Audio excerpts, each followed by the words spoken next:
cosa que es esta farsa. Dime quién me engaña a quién. ¿Quién se ha creído que somos para tratarnos así?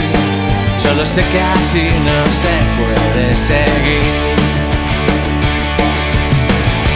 Hay muchas formas para hacerse escuchar, muchas personas que merecemos la paz.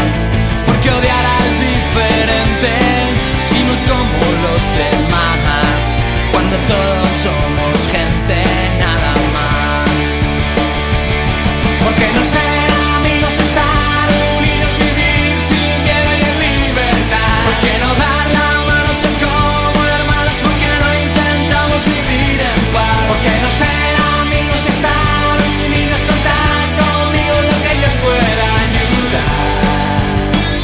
Se puede hacer, trabajando juntos se conseguirá.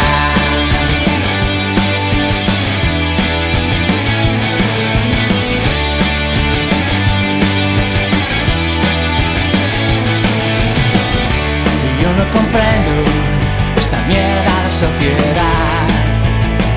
Nunca estoy de acuerdo con los que quieren gobernar, que se metan sus mentiras por donde les puedan caber. Pero nosotros tenemos aún mucho que hacer. ¿Por qué no ser amigos, estar unidos, vivir sin miedo y en libertad? ¿Por qué no dar la mano, ser como hermanos? ¿Por qué no intentamos vivir en paz? ¿Por qué no ser amigos, estar unidos, contar conmigo lo que Dios pueda ayudar? Se puede hacer